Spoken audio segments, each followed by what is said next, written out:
ಏಕಾಂಗಿ ಯಾಕೆ ಇದೀವಪ್ಪ ಅನ್ನೋದನ್ನು ಸಹಿತ ಮತ್ತು ಚರ್ಚೆ ಮಾಡಬೇಕಾಗಿದೆ.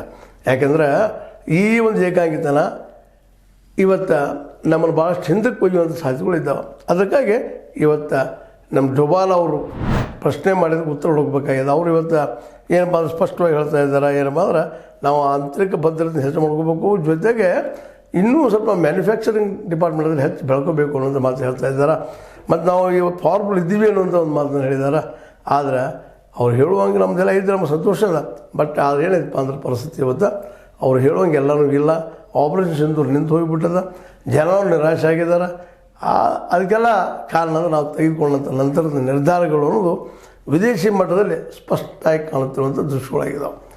ಇನ್ನು ನಮ್ಮ ಅಜಿತ್ ಡೋಭಾಲ್ ಅವರು ಈಗಾಗಲೇ ಸಾಕಷ್ಟು ಕೆಲಸಗಳನ್ನು ಮಾಡಿದ್ದಾರೆ ಅಂತ ಅವ್ರು ಹೇಳ್ಕೊಂಡಿದ್ದಾರೆ.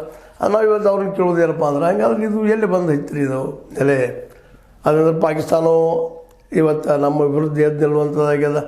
ನೆರೆಯ ನಮ್ಮ ಏನಪ್ಪ ಅಂತಂದ್ರೆ ಬಾಂಗ್ಲಾದೇಶ ನಮ್ಮ ವಿರೋಧಿ ಆಗಲಿಕ್ಕೆ ರೀ. ಮುಂದೆ ಅದೇ ರೀತಿ ಮ್ಯಾನ್ಮಾರ್ ಆಗಿರ್ಬೋದು, ಇವೆಲ್ಲವೂ ನಮ್ಮ ವಿರೋಧಿ ಬನಾಯಿಗೆ ಇವತ್ತು ತಯಾರಾಗ್ತಾ ಇದ್ದಾವೆ. ಇದಕ್ಕೆಲ್ಲ ಕಾರಣ ಏನು ಅನ್ನೋದು ಮತ್ತೆ ಹುಡುಕಬೇಕಾಗಿದೆ.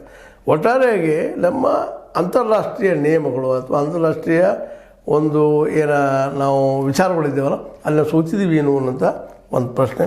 ಅದಕ್ಕೆ ಇನ್ನು ನಮ್ಮ ಇವರು ಅಜಿತ್ ಡೋಭಾಲ್ ಜೊತೆಗೆ ನಮ್ಮ ಮೋದಿ ಅವ್ರ ಸಹಿತ ಚಿಂತನೆ ಮಾಡಬೇಕಾಗಿದೆ. ಯಾಕೆ ಸಮೀಪದಲ್ಲೇ ಈ ಒಂದು ಏನಪ್ಪ ಅಂತಂದ್ರೆ ಇಲ್ಲಿವರೆಗೆ ಮೋದಿ ಅವರು ಓಪನ್ ಆಗಿ ಇದ್ರ ಬಗ್ಗೆ ಮಾತಾಡಿಲ್ಲ ಅನ್ನೋದು ಅಷ್ಟೇ ಸತ್ಯದ. ಒಟ್ಟಾರೆಯಾಗಿ ಆಪರೇಷನ್ ಸಿಂಧೂರ್ ಆಪರೇಷನ್ ಇದು ಮಾತ್ರ ನಿಶ್ಚಿತವಾಗಿಯೂ ನಾವು ತಿಳ್ಕೊಂಡಷ್ಟು